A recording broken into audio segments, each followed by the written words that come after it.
What's up mga peking IT? Sa video na to, try nating i-troubleshoot yung problema ni sir. Sabi niya, yung PC daw niyang to ay kapag ginagamit niya, after niyang i-on, 1 minute lang daw, bigla na daw namamatay.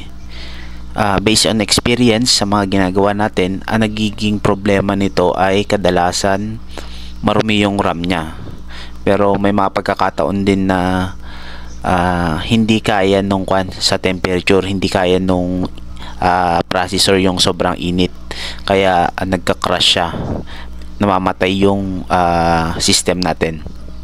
Dito nga, inopen natin at aantayin natin. Sabi ni sir kanina, a minute lang, bigla lang namamatay. Windows 7 nga lang pala yung gamit niyang operating system dito, kasing tanda niya. Ayan, bigla nang namatay, bigla nang nag block yung kanyang screen. So dito bubuksan natin yung system unit niya, tatanggalin natin yung RAM. Ito nga pala yung RAM natin, yung tinatawag na random access memory. Tatanggalin natin siya dahan-dahan lang.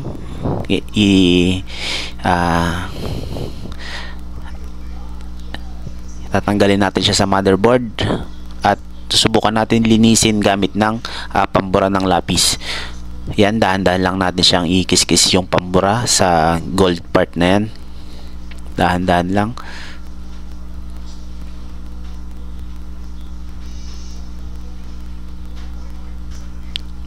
After nating malinisan, ibabalik na natin. So itatry na natin, in-on na natin yung system unit.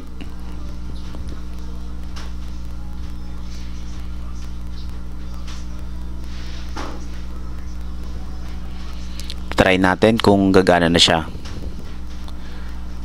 Hindi ko na nga pala kinatong video na to para maipakita sa inyo na kung gagana ba yung ginawa nating paglilinis sa RAM.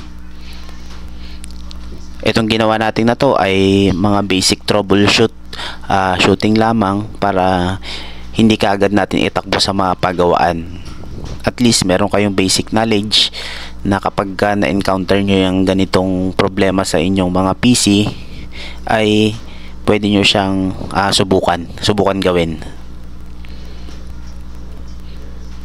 Yan, after nating may on yung kanyang PC, hayaan lang natin na naka-open. So kanina pagka open, namamatay agad. Ngayon hindi na. So nag-thank you nga pala dyan si sir, siya nga pala yan.